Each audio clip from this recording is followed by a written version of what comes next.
thank you, Derek, for, oops. I'm sorry, Karen, could you start again? That's okay. I just pressed record. My bad. Good morning, good evening, good day to everyone. Welcome to the Virtual Dharma Temple. And today we're very happy that Derek can join us. We had an overwhelmingly good response last week to Derek's wonderful teaching. And it was apropos. I think a lot of us have been practicing throughout the week. And today, last week was, the focus was on loving kindness. And today Derek's going to shed some wisdom on compassion with the Four Brahma Viharas. And today especially because we're starting to receive some disturbing rhetoric that may be upsetting people close to you or far. So it's a motivating for all of us to do the practice for the sake of all beings. Thank you, Derek, for joining us. And I'm handing it off to Lisa now. Thanks so much, Karen. Hey, Derek. Hey, everybody.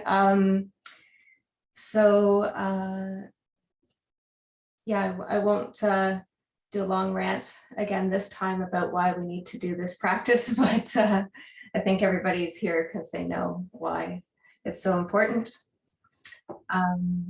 I did want to quickly mention why we asked Derek to come do this peace meditation with us, and it's because he was part of a core group that was practicing this under Rinpoche's instructions after 9/11. And he spent his life really integrating activism and meditative practice, which I think is so important for us now. And he's been continuing studying, teaching, practicing this meditation since then. So we're in good hands. And just a couple of housekeeping notes. I mentioned all this stuff a moment ago, but people are just still coming into the meeting. So yes, the meeting will be recorded. Yes, you can access the recording. You can email me. I'll put my email in the link in the chat. The live transcript is running, so you can press the button and have the closed captioning running at the bottom of your screen. And as I mentioned before, it's great for comic relief because it does English really well and it completely butchers anything Tibetan or Sanskrit. But it's fairly useful. And I'm also going to put Derek's email in the chat, and that is the way that you can send Donna to him by, you can get in touch with him or send him an e-transfer. And I'm putting a link in the chat as well to Derek's academic writings on this subject and related subjects that could be of interest to some folks here as well. And I don't know if Karen Meredith is here, but maybe Karen, you could put your email in the chat for folks who want to be on the list to get notifications about practices like this. Okay, that's all. Thank you so much. And I'll give Derek the floor and go on mute myself.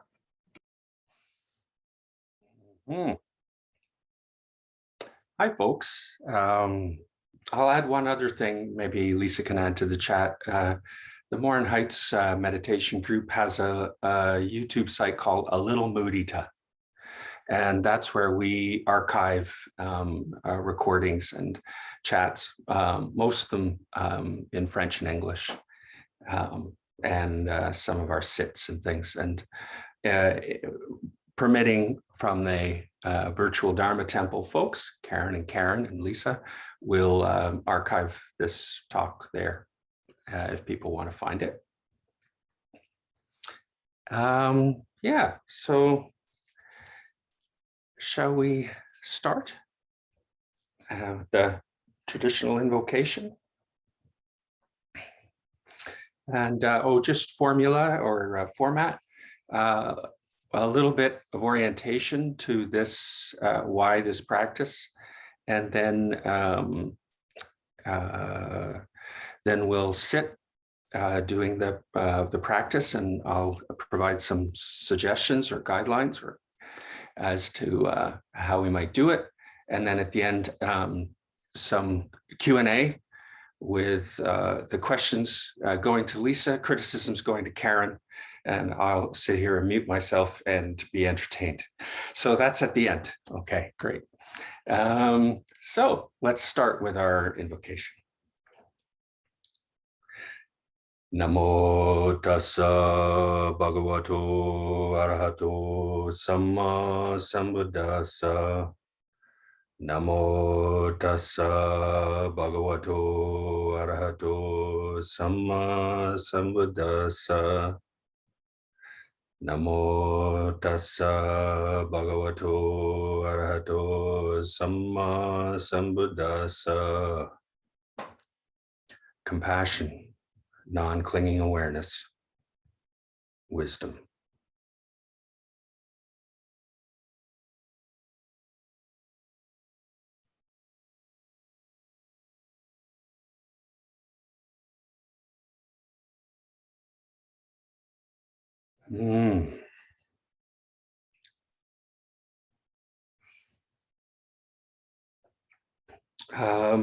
Just a few ideas about this practice and why this practice. Many of you were there, I think, after in September of 2001, when Rinpoche gave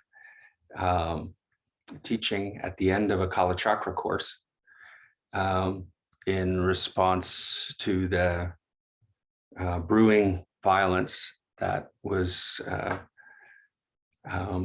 resulting from with the attacks on New York in September 2001, and then the resulting effects. And Rinpoche advised that what he requested was that there be ongoing practice of the Four Immeasurables at the Dharma Center.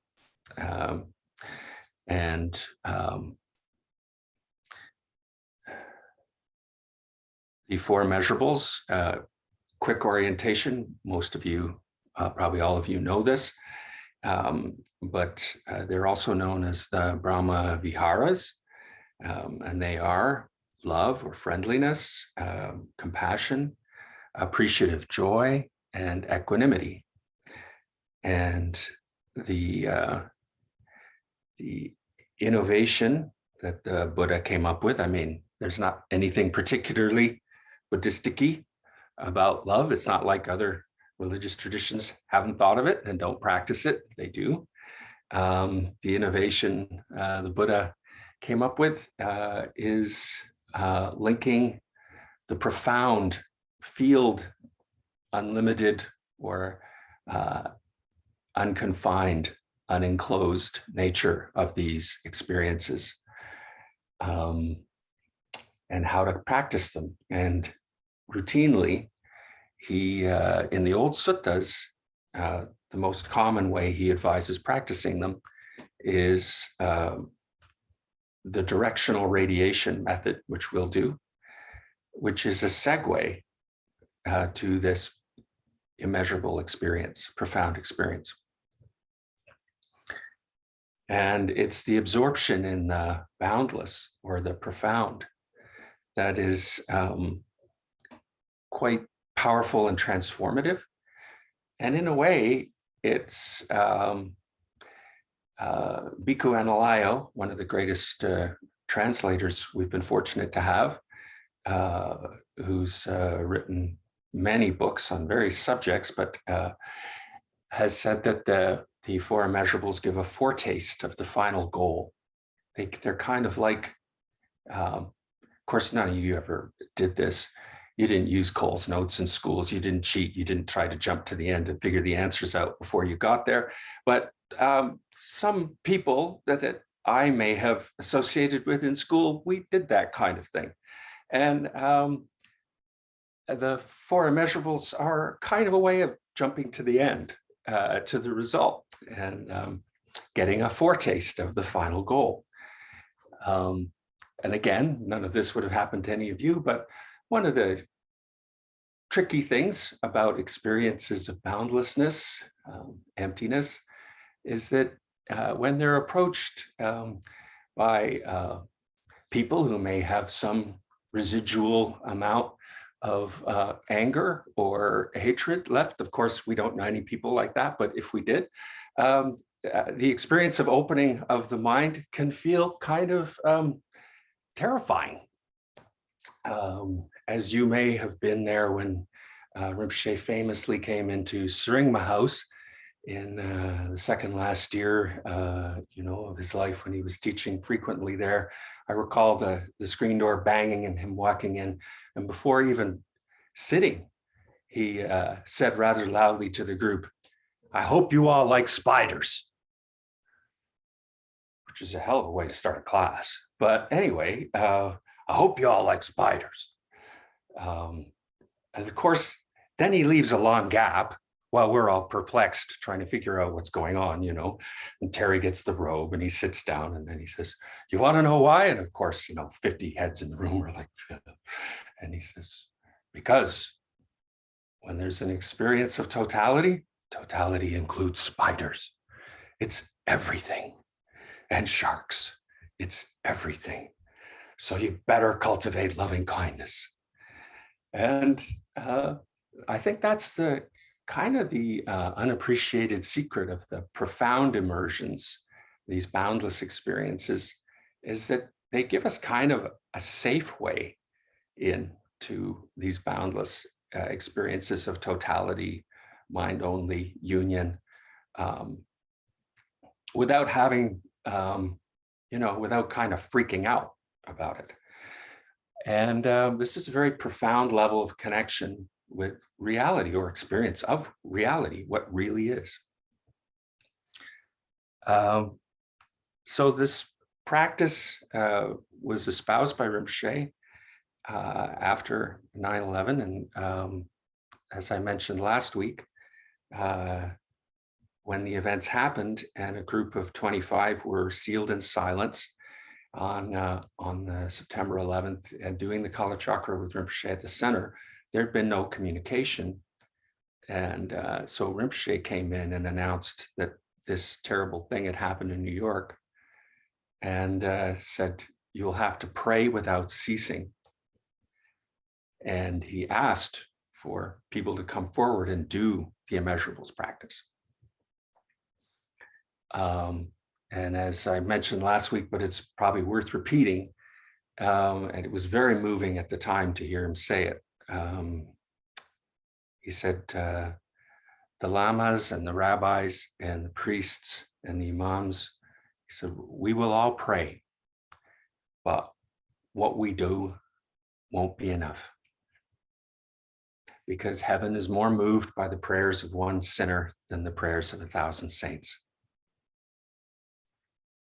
And it's really putting the onus on us, the practitioners, to do the work.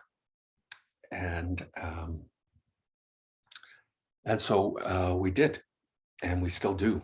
And that's what we're doing today. The other thing I think is worth mentioning is in the following that winter, as there was a buildup for war. And when you watch on the news and you see these things happen, ships assemble at Atlanta shipyards, tanks get rolled onto ships, fuel is repositioned, things get started. You could see it happening bit by bit. But back then, that was for the repositioning of American military into the Middle East to launch a war. And one of the senior students in a class, at the end of a class, said to Rinpoche how much despair they felt and how terrible this was. And I remember Rinpoche's kind of taken aback, and he said, "Look, think of it in a different way. Turn it around. Look at all this logistics and effort." He said, "Computers and ships and fuel and vehicles Think of how much human effort and ingenuity is going into this. Now, think of it being used for something completely different, in a completely different way. He said, this was the part that got me. He said, it's not like this is a law of gravity that it has to go this way. This is not some immutable thing. This is a series of human decisions. They can be different decisions. So practice and work for different decisions. You're not trying to overcome gravity here. These are a series of human decisions. So practice. And that was, for me, yeah, a very important change of the kind of feeling we sometimes have that we're trapped, that there's no other possible outcome. And I think the advantage, one of the advantages of being meditators, as you are, is something Maya Dewar, a Zen teacher, once said, is the words creative and reactive have the same letters in them. So whether you're just reacting or whether you have the meditative equipoise and space to be creative is really dependent on your practice. Do we just react? Or do we have that creative aspect open to us? This is the virtue of practice. And this practice in particular, about last month, I was doing an online preparation with a friend in Finland who was going to do a meditation workshop for the Extinction Rebellion group there in Helsinki that works against climate destruction. And she was saying that she felt that she didn't have enough anger to do the work she felt she had to do. So I asked her something, which I think I've asked or said before, and we say frequently here, but here's an exercise. You're in Toronto, Winnipeg, or Ottawa. You're walking down the street, and in a yard just off to your right, you hear, "Help." What's your first response? Is it anger? Do you need anger to respond to that? Is it, how can I make money off this situation? When people tell us that greed is a basic part of human nature, is greed your first response?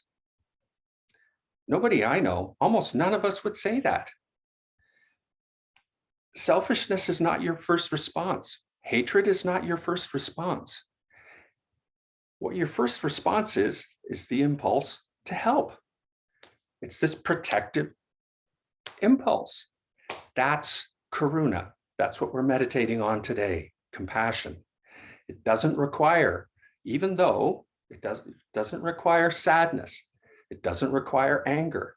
Yes, we can have empathy, but that empathy is really part of the extension of love into compassion.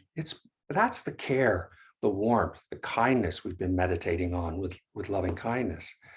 But compassion is this instinct to help that everybody we know, even, bad people, even everybody would respond with, "Oh, help." And it's an instinct you have even in the grocery store. Someone's bag of oranges falls over. What's your first thing? You reach down to help pick them up. You don't look to see the race or gender of the person whose bag fell. You don't look to see if they're the same religion as you or they come from a country you're at war with. You just do it. This is the impulse to help.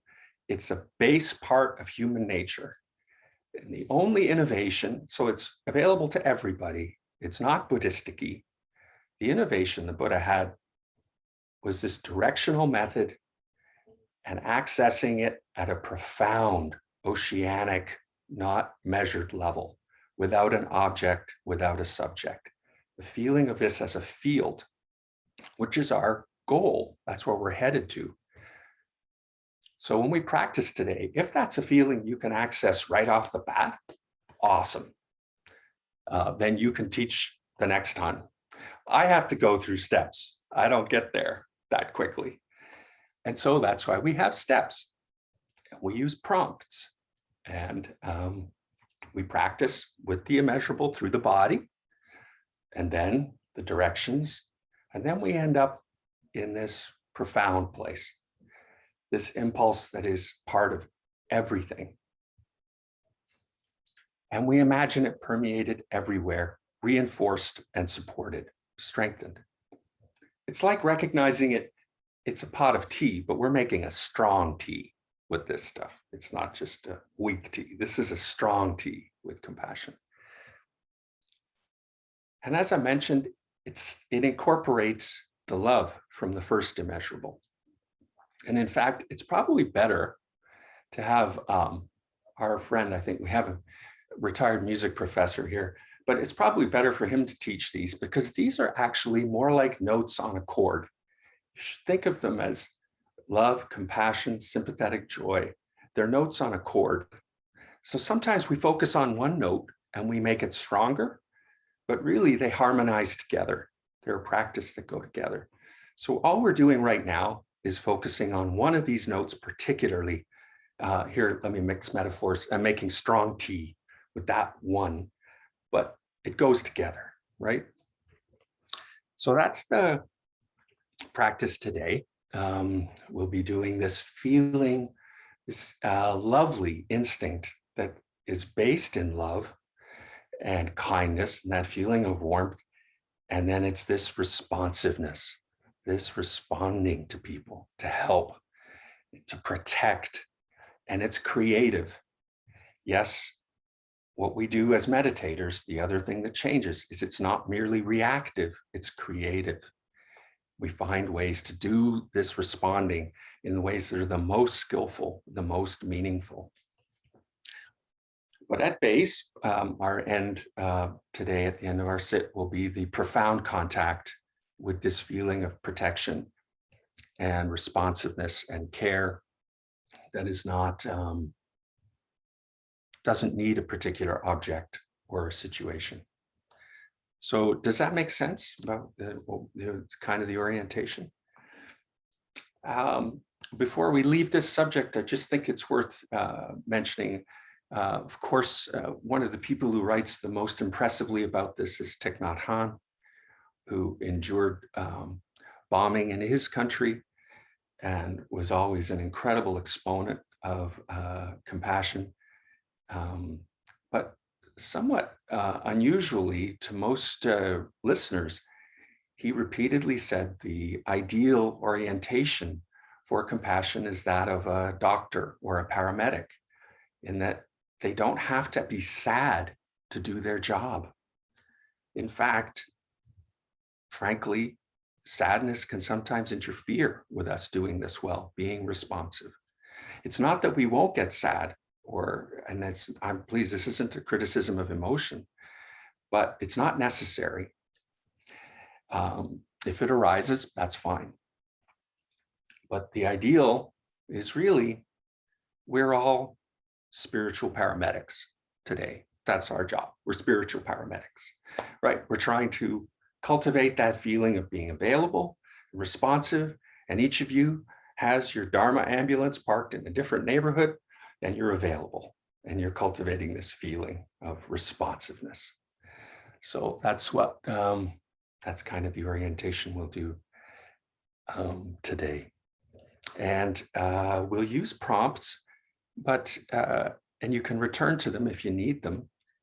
And also you can return to the first immeasurable. If it feels better, then we go back to friendliness and warmth and kindness. So we'll start the way we were doing these with Rinpoche, which is at the time, he was really emphasizing Jamgon controls, kind of, you know how he always created different formulas. At that time, this was the formula, entering with this feeling of boundless light above the head, and then a column of light into the heart. And so that's how we'll start. And yeah, and I'll do some guiding. And the wonderful thing about this feature is if my voice or instructions get annoying, you can just turn me off and just do the practice with us. But everybody feel comfortable and established and stable, and let's get started. So let's start with a feeling of boundless light in all directions. And imagine it gathers about 18 inches above your head. And imagine a being that it concentrates into, someone who represents liberation, love, divine, compassion. Thich Nhat Hanh, Jesus, Mother Mary, the Buddha. Imagine the being filled with light. Now imagine that being dissolves into light and descends through the crown of your head into a column of light that settles into a pavilion of light in your heart. And this is the divine light and the light that associates with your name blending, because in truth, they are the same.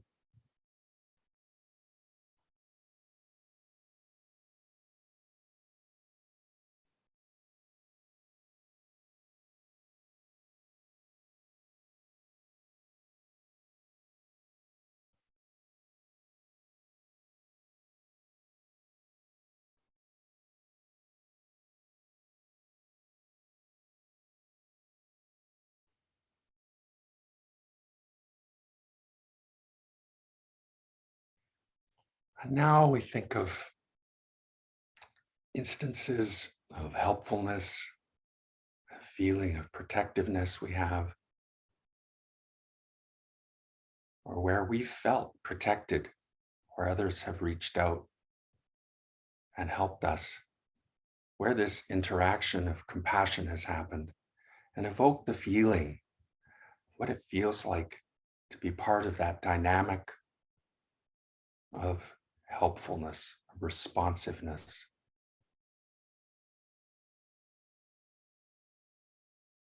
Compassion, that impulse to reach out and help someone stand up when they've fallen down.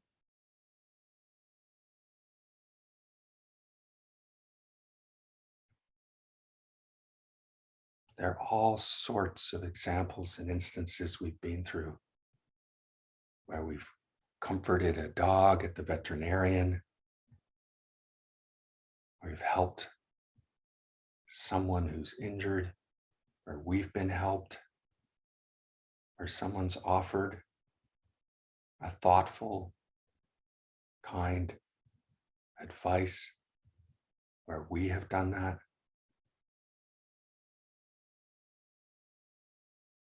In some ways, there are too many innumerable examples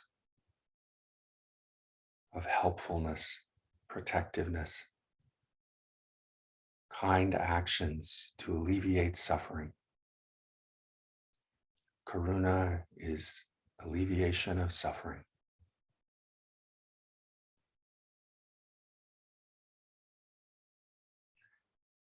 But feel some contact with one or a couple of these instances. Feel what that feels like, that ability to respond,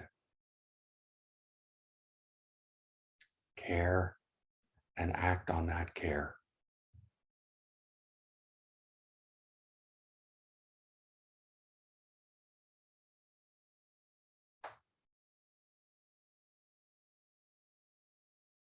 And we feel the naturalness of it.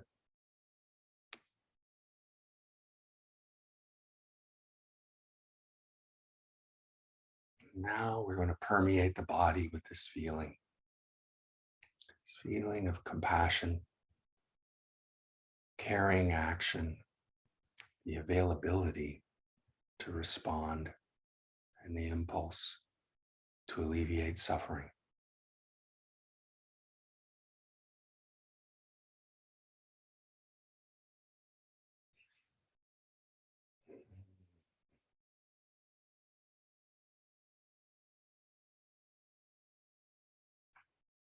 So this permeates the body. Let's move from the top down. Imagine all the bones in the skull and the teeth, the jaw, and the vertebrae, the ribs. Imagine the bones permeated with compassion. Natural feeling, impulse of alleviation of suffering.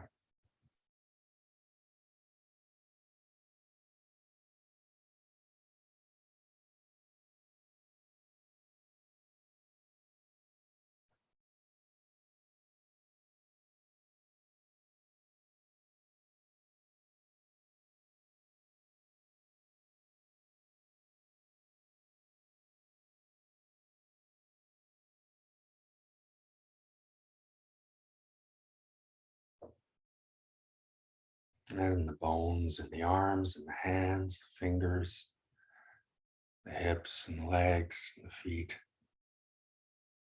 All the structure of the body. Over 200 bones permeated with this compassion.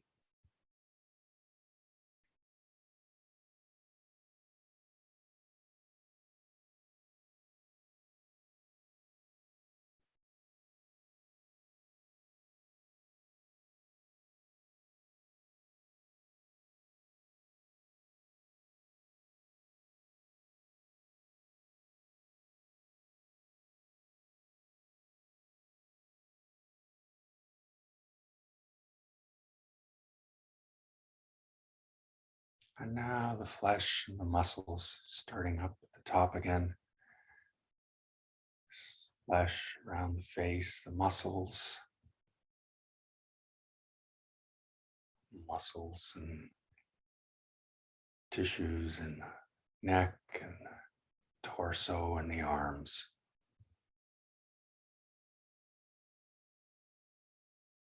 And the hips and the legs and feet, the hands permeated with compassion. This natural feeling of helpfulness, desire to alleviate suffering.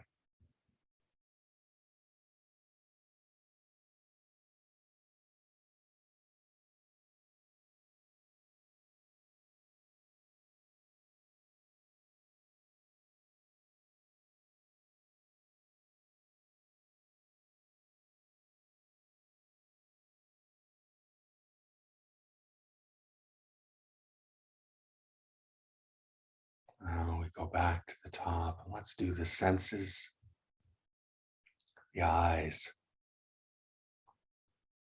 and the sense of vision. The eyes themselves permeated with compassion, and the sight and what we see, that feeling of alleviating suffering, the impulse to help and protect, be kind.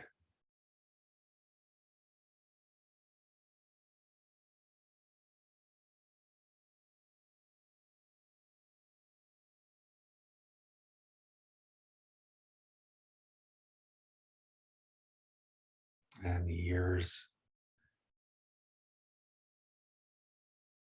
and our openness to hearing. The hearing itself permeated with compassion, this protective feeling. It's a natural inclination of helpfulness to lessen the burden.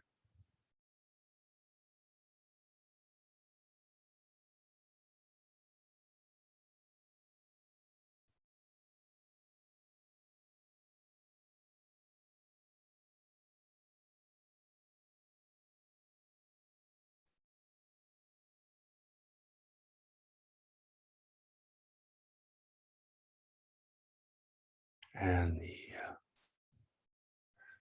the sense of smell, the nose, also permeated with compassion, feeling of alertness, awareness, impulse to lessen suffering in beings.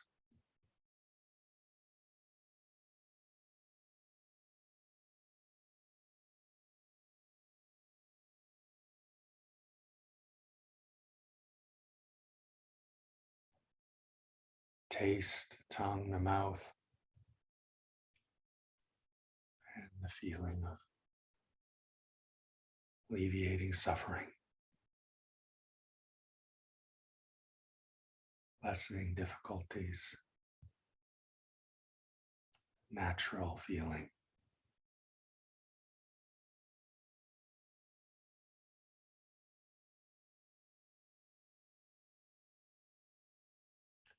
And the skin, sensitivity to pressure and temperature, the largest organ of the body, all over.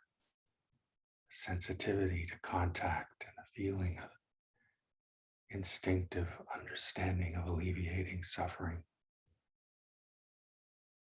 And all the contact points of the body, skin.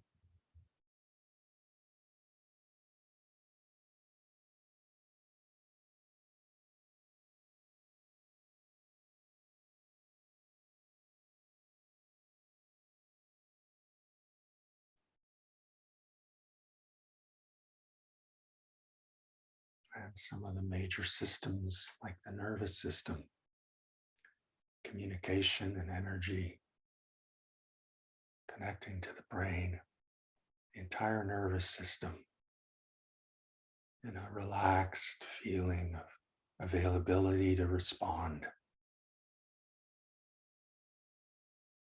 availability to help, alert to need.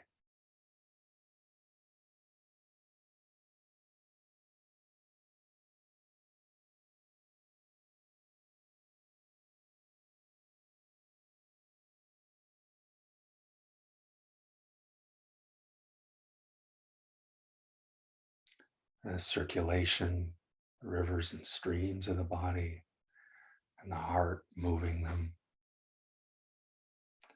the blood permeated with compassion,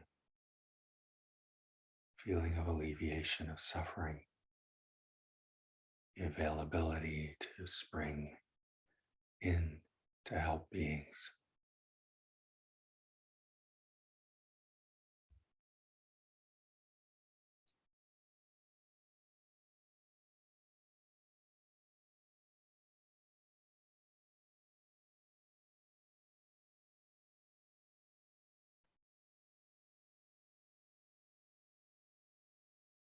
And the digestion,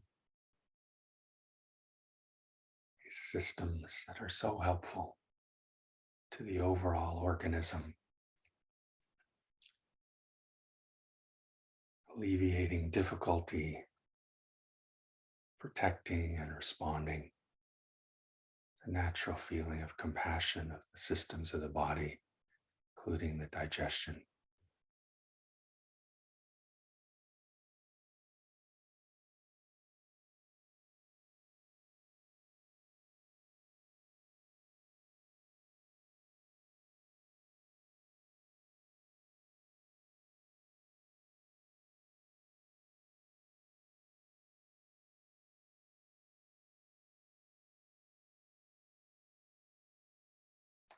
And the breathing.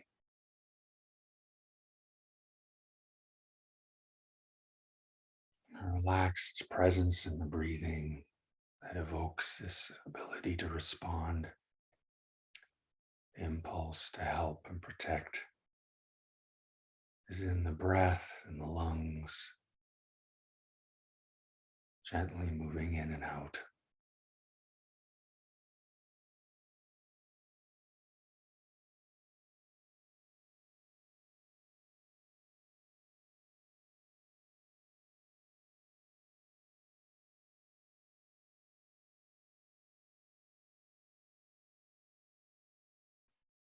And now we segue to the directions, radiating this in the directions, contacting the natural presence of this feeling of protection, helpfulness in the space in front, permeating the objects in space in the forward direction, plants and animals, the elements, sky and water, air and the earth, all beings in space in front, permeated with this natural impulse of protectiveness, helpfulness, compassion.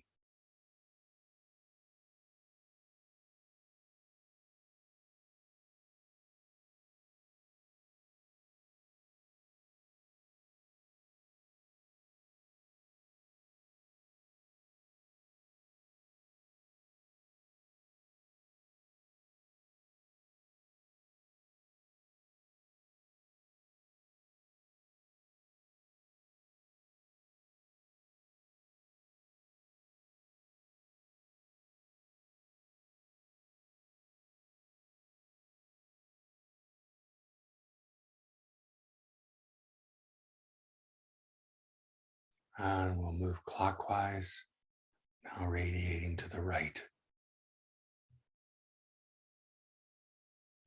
Feeling of kind helpfulness, general predisposition to be available and responsive to help. Feeling of alleviating suffering. This permeates the space and objects in the right direction.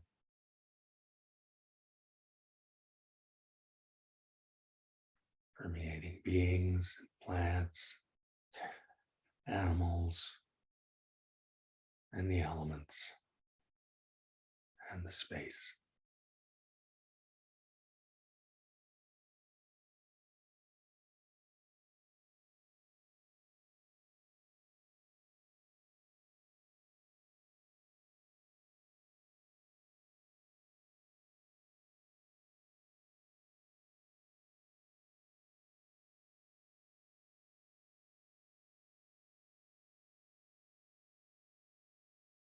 And now behind us, this feeling, this impulse of helpfulness, care, to lessen suffering, to console, permeates the space and the objects. We even had pets console us at times when they perceive our sadness or difficulty. Dogs and cats, horses, animals. This feeling of being available and relaxed, natural impulse to help permeates all the space and objects in the direction behind us.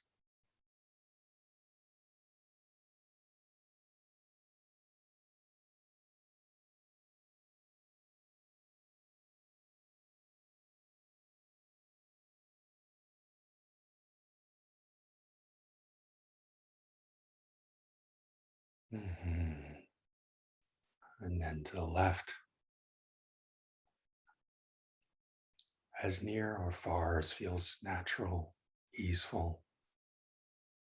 This compassion radiates, permeates space and objects. plants and animals, fish and birds, water and sky and earth and space.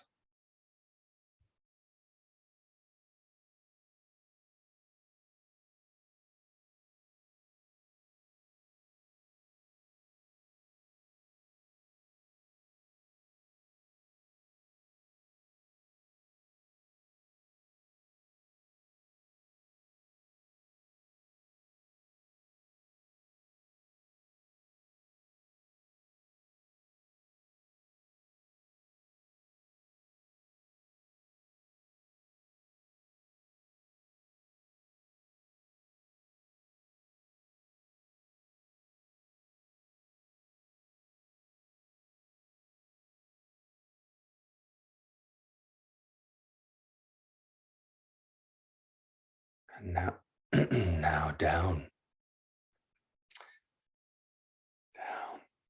the downward direction, earth, roots, insects and creatures, water table, spaces,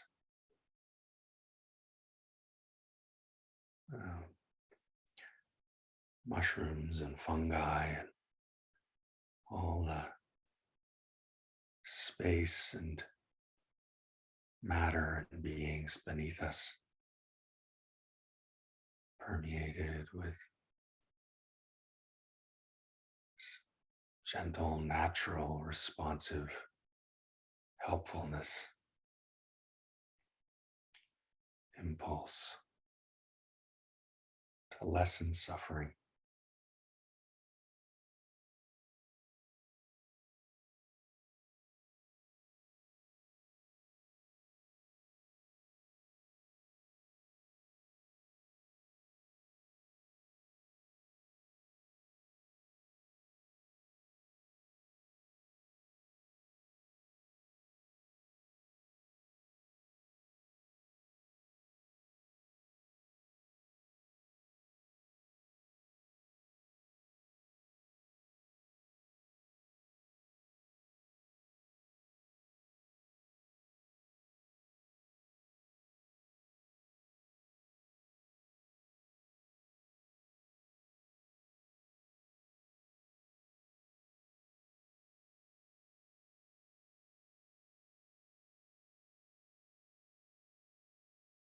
And this radiates upward. It's natural feeling, helpfulness, alleviation of hardship, difficulty. This feeling permeates the space and the objects above, whatever beings may be above, and the elements in the direction above, permeated with compassion, this protective, helpful feeling.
And this feeling is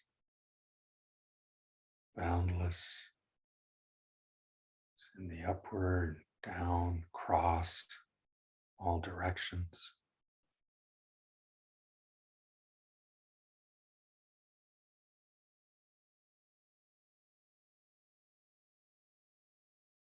Now we let go of subject and object and allow contact with the feeling, field of compassion, without any particular dimension or weight or label, field of feeling with no particular center or edge.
Now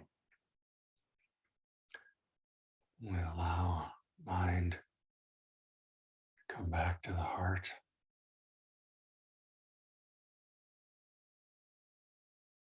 And we have this contact with the profound,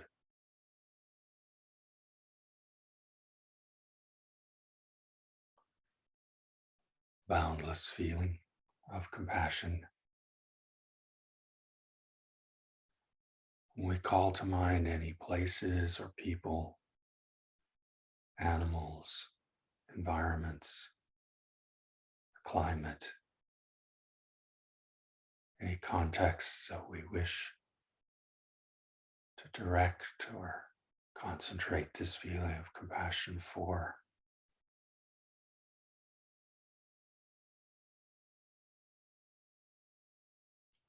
Could be war zones, can be places of colonization, contexts we wish to see or feel this compassion cultivated and strengthened, alleviation of this suffering.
Now, before concluding, we briefly review the practice for anything notable.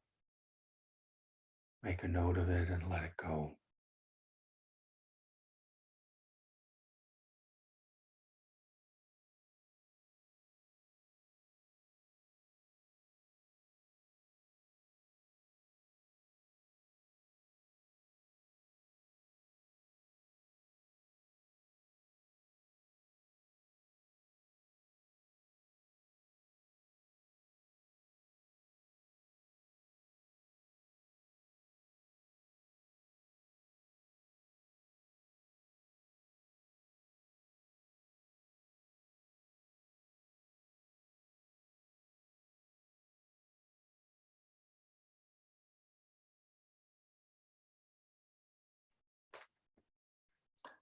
And then we'll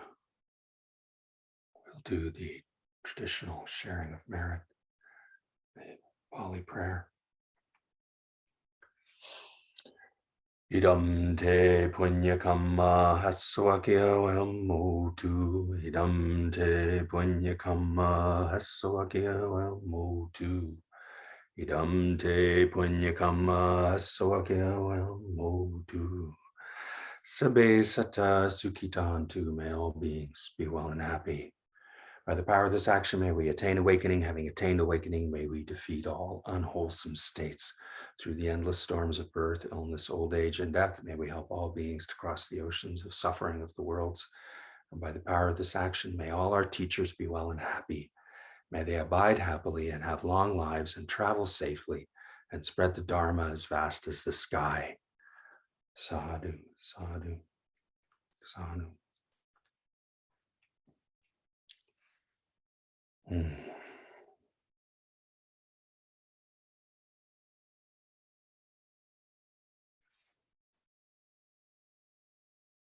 So that's the practice. Thank you very much, folks, for doing that. It's a wonderful thing to do together. Thanks. Thank you.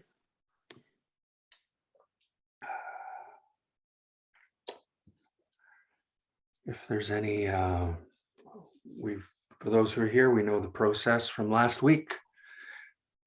Questions, complaints, criticisms. The complaints and criticisms go to Karen Russell, and the questions go to Lisa.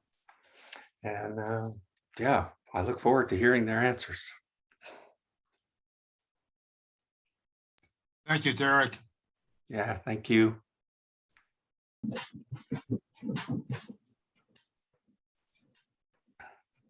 Thank you so much, Derek. If anybody has a question, you can put your digital hand up. And if you don't know how to do that, you can just, unmute yourself and take your chances. Thank you, Derek and Lisa. Thanks. Susan Cowan has a question. Go ahead, Mom. Are we continuing next week? Same time, same station? Yeah, good question.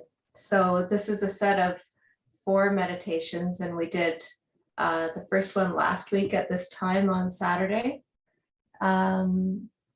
So we were actually maybe remiss in not planning all 4. I don't know if folks are available. Derek, if you're available next week. Yeah. It would be a shame not to get to joy.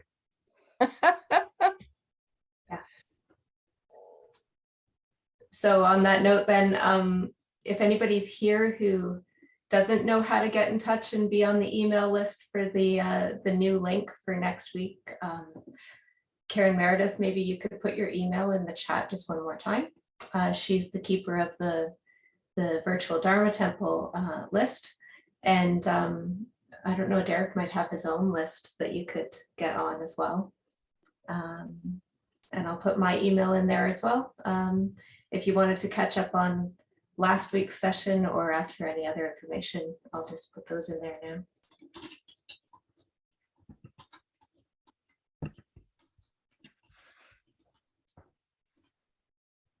Toma Ewan is there.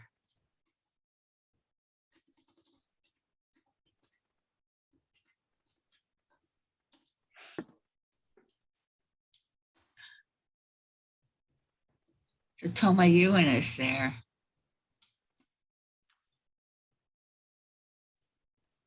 Thank you all. Thank See you, you Eleanor. next week. Oh, Karen Meredith has a question. Nice flower. Yeah. Hi, Derek. Thanks again. And everybody for the practice. Oops, I try to put my hand down for them to see. So my question is interesting. I experienced and so the focus is, like you said at the beginning, this is compassion, yet the Brahma Viharas are kind of interwoven, right? But then I noticed a shifting of quality in the feeling of compassion from between, like, really the joy element there, and then to more of a kind of a cooler, just present, like a loving compassion. And anyway, it just was interesting. It's just more sort of a comment, question, and and just noticing that was interesting in a sense that these, like the balance of energies perhaps in the body, you know, I don't know. It was just an interesting experience to see that, to a discernment there. If you have a comment about that, or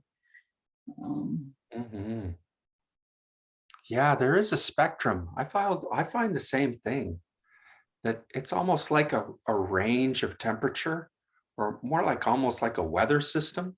You know, it's and some days it feels one way and some days it feels another. It can be quite cool.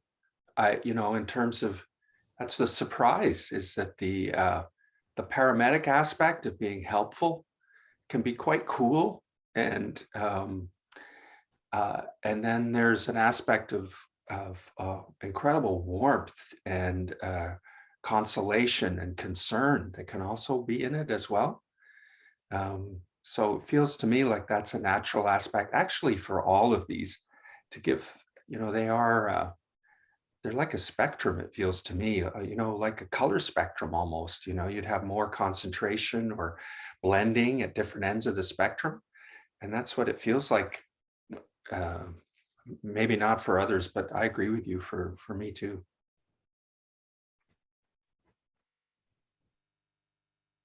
Julie is next. Hi, Julie.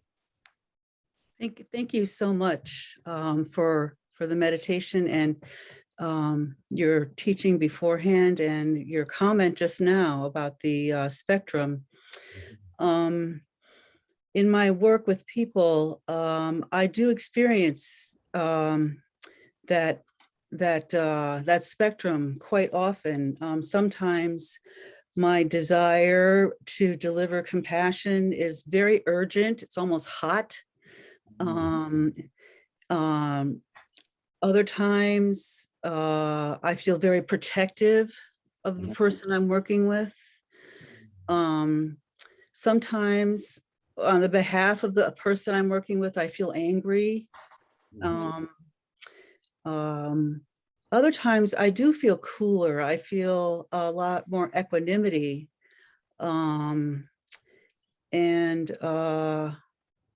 So I was wondering if you could talk a little bit about the wise use of compassion.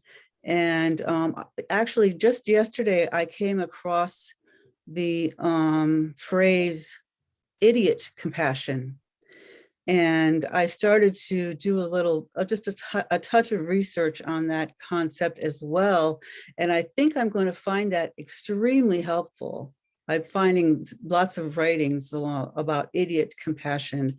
And I was just wondering if you could comment about the wise use of compassion, of how to use compassion wisely.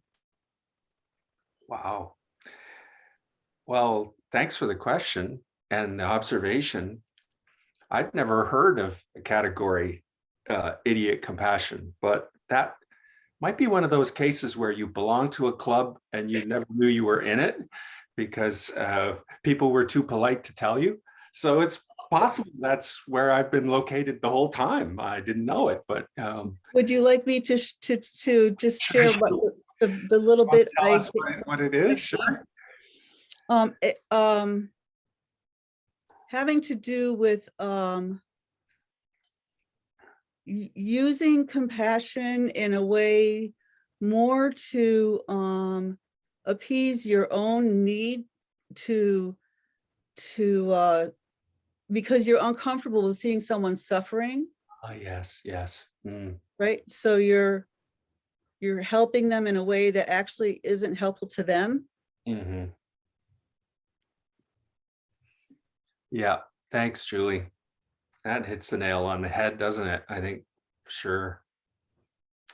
Yeah, Sheila Watt-Cloutier, Inuk leader, refers to the rescuer mentality and the problems with it, particularly in Inuit communities with white folks who come up and think they're being of use. And as in her line, one of her lines, she said, they concerned about throwing us life preservers when they're the ones who throw us overboard to start with. And so I think it's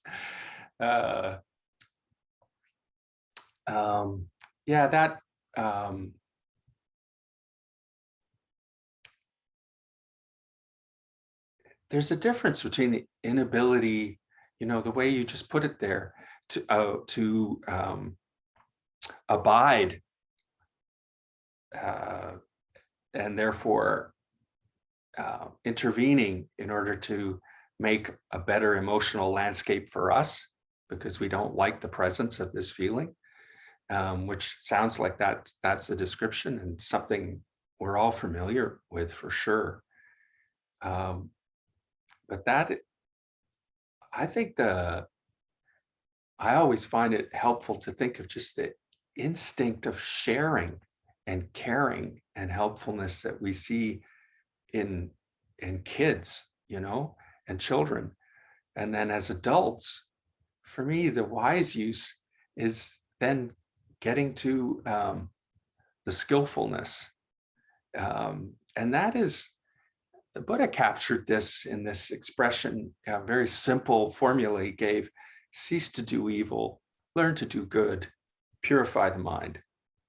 Now, as meditators, I think we rush to the third one. Let's get that mind purified. Meanwhile, the Buddha didn't put it in that order. He said, cease to do evil, learn to do good. And then if we're in the rescuer attitude, we're we're doing this, the second one, we're learning to do good. We want to rush around, but the first one often, I think, is what are the situations where we could help a lot, because we're actually the people, where some of these harms are starting from. And I'm not telling anybody here, I'm not trying to guilt trip anyone or say anything that anybody doesn't know, but in some ways, we're very fortunate that last time I checked, things like climate change are not being principally caused by people in Guinea-Bissau. The people most responsible are usually members of a certain socioeconomic group, and most of them are in the first world. 80% of the world's resources are used by 20% of the world's people. And so if all the problems were being caused by the people of Guinea-Bissau, I would be pretty pessimistic, because it's really hard to get to Guinea-Bissau and do something. But since most of them are being caused by people principally wealthy, more, the prosperous classes of Europe and the Americas, I consider that good news, because that's us. So the wise use of compassion is, what are the things we can do? I think we're actually best situated. The noted Buddhist leader Che Guevara said, I envy you people, North Americans, you live in the belly of the beast.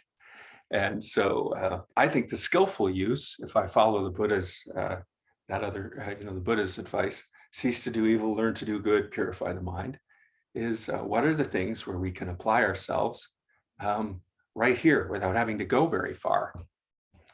And there are lots of things we can do. Most importantly, things we can do with other people. Because the other thing the noted Buddhist teacher Che Guevara said is to have given your life for a cause is of no use if you act alone. So we have to work together. And great thing about the Buddha, the Dharma, and the Sangha is we have a Sangha, and we have the impulse to work with others and help each other do things, a whole variety of things, and hopefully creative things. To my mind, the skillful aspect of compassion is the creative aspect. This is a weird answer to your question, but you know that Namgyal Rinpoche used to travel around, and for a long time, he had one of those Gary Larson cartoons he kept with him, and he would talk about it. And it had these 3 frames of a really gormless looking person, the way Gary Larson, the cartoonist, would draw them, 3 gormless looking people. You know what I mean? Kind of really like bizarre faces, and obviously not the sharpest pencil in the box. So anyway, the first one had this gormless person with a glass and, half full of water. And it said optimist underneath. And the person's in speech bubble, they're saying, hey, it's half full. And the second frame has a different gormless person, same glass. And there says pessimist, and the person's looking and saying, hey, it's half empty. And the third one has a really, really gormless looking person, and they're looking at it and they're going, hey, I ordered a cheeseburger. And I remember Rinpoche saying, I got to get you people to cheeseburger. Like, the work is to get you to cheeseburger. It's to get you into some new state, working with the areas you haven't thought of working with, lacks, the creative things. For those who did the holistic clearing meditation with Rinpoche, he put such emphasis on not on your strengths or your weaknesses, but the lacks. Those would move you the quickest. What are the things you've never thought of doing? The areas that could really revolutionize your life.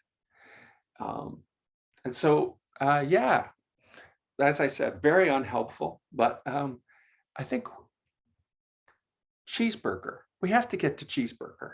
And so creative use of our efforts. You know, I don't like to brag here, but I do think Rinpoche said once that he valued students the most for their flexibility of mind and their compassion.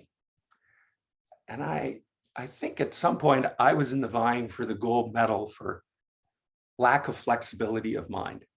He would give an instruction and I would be like, okay, you got to do it this way, absolutely like this.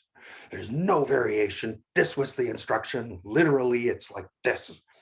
And of course, I failed miserably for weeks or months until I got to go for an interview. And he would say, well, why didn't you just change it or do this a bit different? What's wrong with you? And I'd be like, yep, well, there we go again. Rigid, rigid, rigid. And I think this is creativity and flexibility. And the final thing, not something we often think of as a real element for skillful use of compassion, is a sense of humor. When I've been involved in street theater or doing guerrilla theater for various events, it's amazing people who completely disagree with you, who might change their minds if you get them to laugh. And there's a lot more openness to shift of consciousness when humor is present and when there's a kind of a lightness. And one of the things, it may just be me noticing this, but if you ever notice when we get to issues like activism or politics or compassion, everybody gets so gall darn serious. It's always so serious. And yet, you know, when I'm with my Inuit friends and, you know, we start talking about colonialism, I've actually had this conversation happen. And they say, hey, dude, why are you so serious? Like, this is actually happening to us and we're still laughing. Why are you so serious? So I think humor is pivotal, flexibility, and then that Maya Dewar advice about creativity instead of reactivity. And a final thing would be advice that I saw Ivan Illich, a great teacher, give at a Christian school in Berea, Kentucky, when a Black activist asked him, how do you go on? How do you keep going? How do we not despair? And Ivan took a couple of minutes to think what he was going to say, and then he motioned Lee Hoinecke up to stand with him, his best friend, and he stood with his arm around Lee, and he said one word. He said, friendship. Friendship. We need to do this with friends. So yeah, humor, creativity, flexibility, friendship.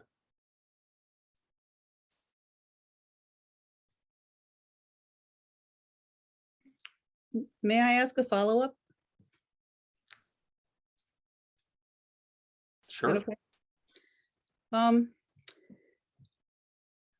Can you comment about on this, the compassionate use of boundary setting and saying no? Sure.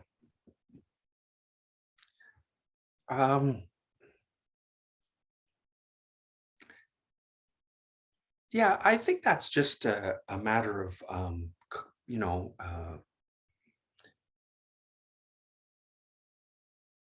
skillful assessment of a situation, of like you use a car jack to lift a car.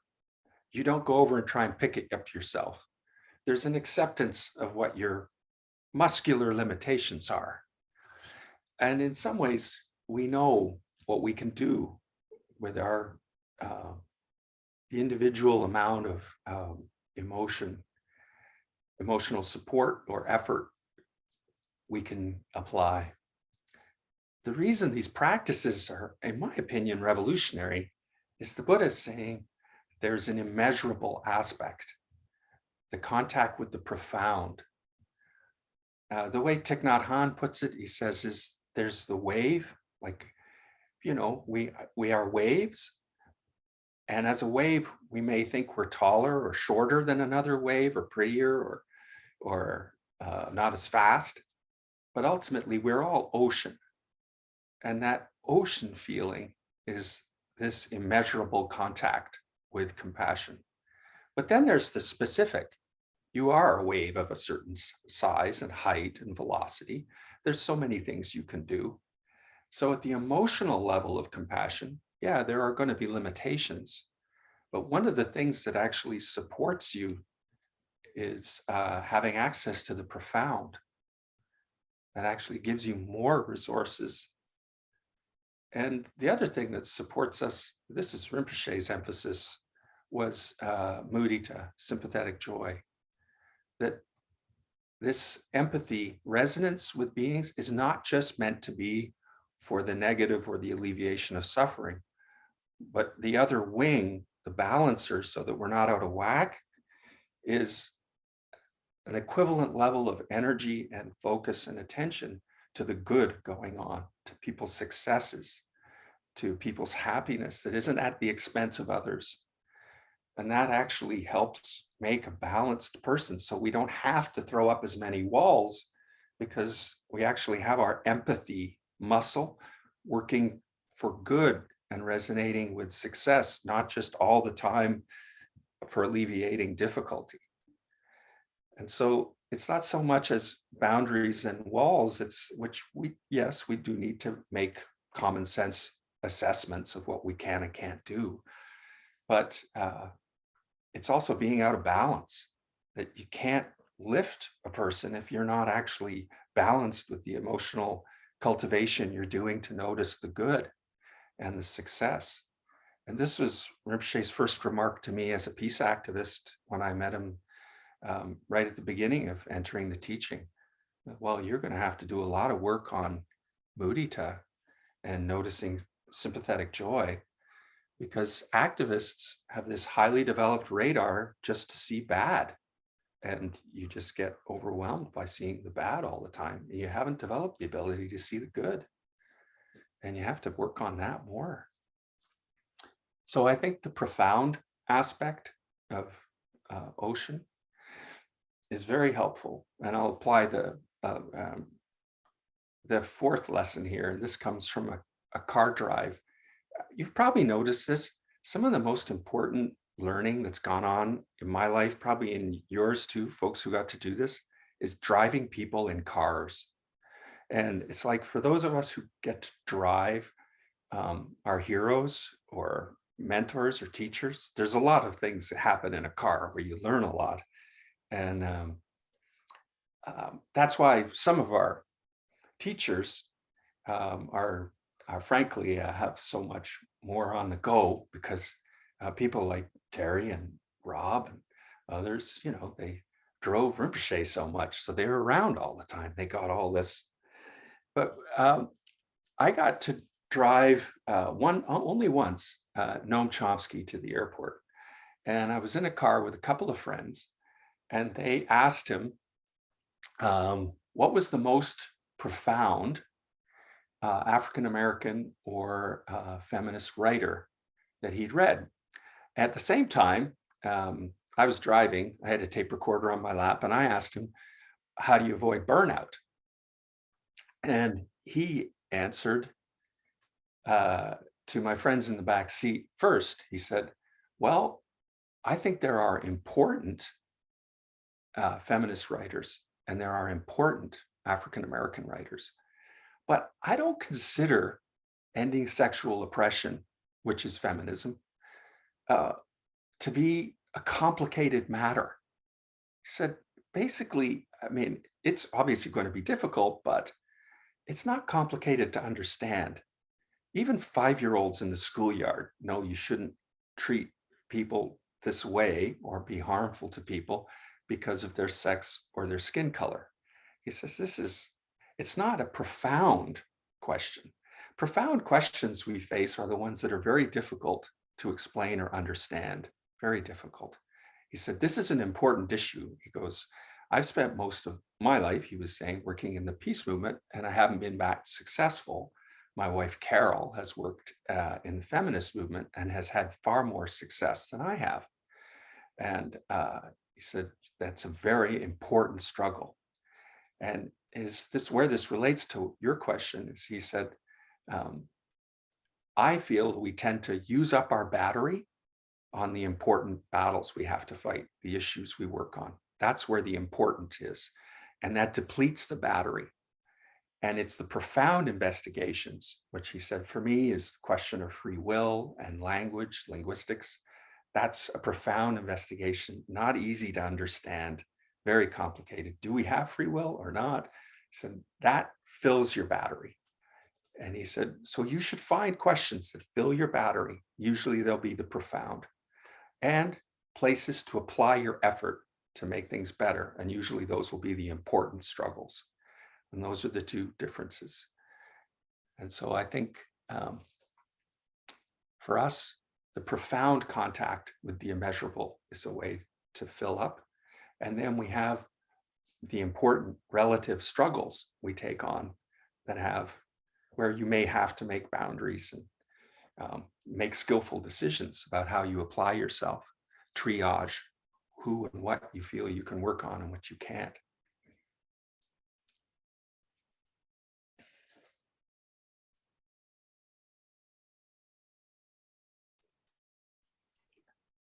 There was another person who we delayed who had their hand up. I don't know if they still want to ask a question or if...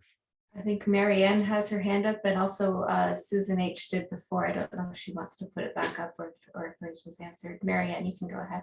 Hi, Marianne.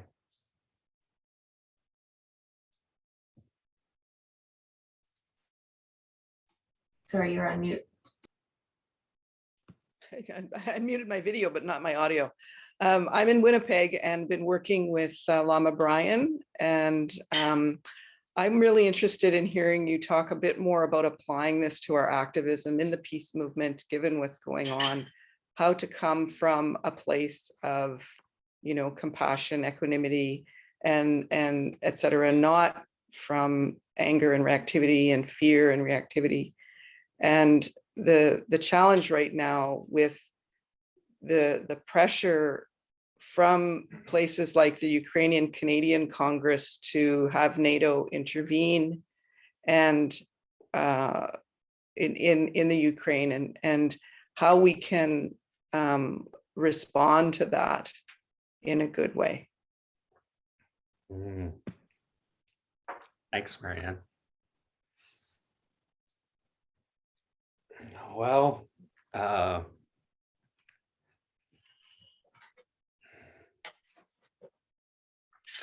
as you might know, I came into Buddha Dharma after several years in the peace movement and having organized in the peace movement and on various causes. Julia Milton and I had started a group on Timor, and I work with the Alliance for Nonviolent Action and the Cruise Missile Conversion Project, trying to stop a cruise missile factory in Lytton, at Lytton, run by Lytton in Mississauga, Ontario. And then other issues after that. And it was after several years in that movement, I went looking for a meditation teacher. And the reason is I was very moved by the Quakers and the Catholics. Those were the people I worked with the most. And but when it came time to actually do something to have the kind of quantity of love that I felt, or the feeling of contact with love that is necessary, frankly, there wasn't a method. And I went looking for teachers at the suggestion, or meditation teachers. And the first 5 or 6, I think I met, kept asking the same question because I would tell them I was a peace activist. Have you figured out what neurotic problem it is that makes you want to kind of react against your father or whatever and be a peace activist? Because until you sort that out, there's no point meditating. At which point I would walk out of the room. And then I met Rinpoche and he said, what do you do? And I said, I'm a peace activist. And he said, great, carry on. In fact, why don't you come and give a talk at the center? So the poor victims the next morning who were expecting a talk from Rinpoche got a talk from an upstart 20-something-year-old. And I'm sure they were all really disappointed. But anyway, that practice we're doing right now is really important for cultivating confidence in love, confidence in the power of love. I think there's very few of us who've really given this, given love as a power, the kind of, we don't give it that much attention and focus. And I'm, I speak for myself. For many years, I felt like I had all these practical things to do, but the meditation was some side project that I would do if I had to, or that I would, rely on from time to time. It wasn't until Rinpoche in that in 9/11 said, someone here is going to have to do some work. That a few of us decided to actually put focus on loving kindness as a practice. It's very difficult to say how we work with these fields of beauty, of the beautiful emotions, the Buddha's emotions. It's difficult to see the consequences of it, but this is the work I believe that actually changes phenomena.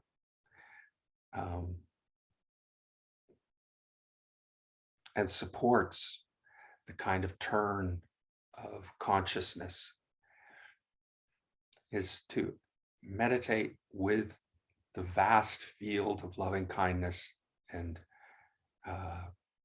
care and appreciation and equanimity, and feel that we're adding to that. I could go into the specifics, but I think that the most powerful is that. And then we're not sure what the effects of that are, but that's what I've had to develop confidence in, is the power of love.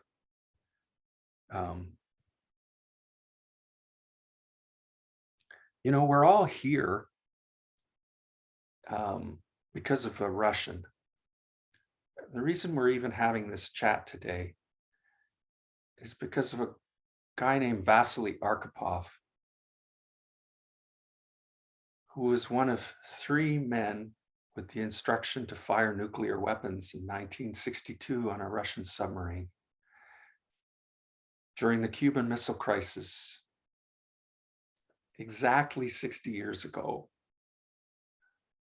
a submarine off the coast of Miami was surrounded by 19 American destroyers and depth charged.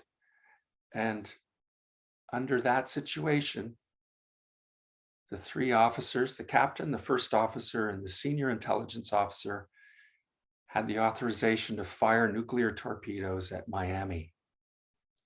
If they had done so, there would have been a full-scale nuclear exchange, and we wouldn't be here. It didn't happen because 1 out of the 3 men refused the order. He happened to be not the captain, not the first officer, but the intelligence officer on the ship, who at the time also had the rank of commander of the Russian submarine armada. And but he was one of three, and he said no. There's never been a Nobel Prize given for this guy. No one's acknowledged him.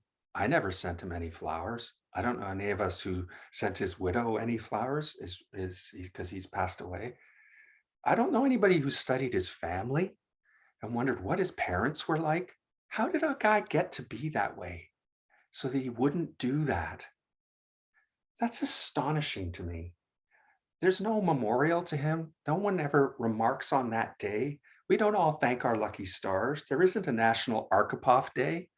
And yet we're only here because one guy out of three said no. Now that's maybe a funny segue, but my feeling is this is the kind of power of the conscious field of love that we should cultivate, because I think that's how we support that kind of feeling. Obviously, there are important things that went on in Vasily's life and how he was brought up and how his parents raised him and who his friends were and what his wife said to him so that he acted that way on that day. But I think also our meditating and supporting the field of love is also what makes that likelihood more likely. And so the specifics I'll leave to others. I think anger, as I said about the protective impulse, when you hear the feeling or a shout of help from the yard next door, how much anger do you need to do that? I don't know, about zero. You just help. Sometimes there's anger afterwards because you look at the situation and you see things that lead you to be angry about the injustice or how it arose. But the actual impulse that we all feel that feels really natural to help is not one at all that's angry. And so it can have love in it. It can have equanimity, maybe joy. But the other thing is the Dalai Lama said once in a lovely way, he was speaking practically in a conversation amongst a few people. He said, have you ever realized how love is so much more powerful than hatred? Because hatred needs an object. Have you ever managed to be hate without an object of hate? It's not easy. He said, hate needs an object. Love doesn't need an object. And indeed, these practices are explicitly about also cultivating. Yes, there can be objects, beings, animals, plants, environments, but then there's the feeling of boundless, objectless, subjectless love and compassion. And that makes it more powerful than hatred, which always needs an object. So those are completely unhelpful, not contextualized to the situation you raised. But yeah, I feel like this is some of the work we can do.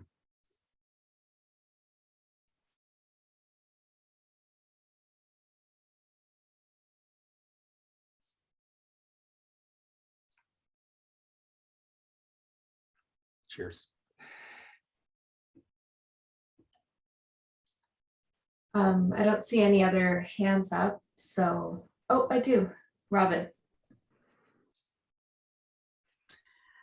Well, on the subject of help and compassion, I need help with a project I'm working on to see if we can, if the Dharma Center of Canada can help out with some Ukrainian Buddhists. We have availability for live work space and there, and I'm trying to reach out and find out. I know there are a lot of Buddhists in Ukraine, and Garchen Rinpoche, Karmapa, quite a few Buddhist teachers have been there, and so we have positions, and I thought, gee, it would be, really amazing if we could,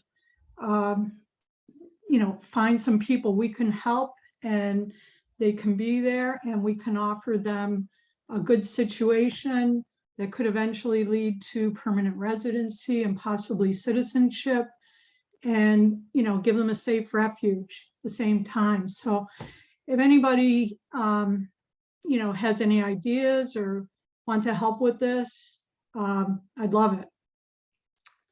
Great idea, Robin. Thank you. Thanks.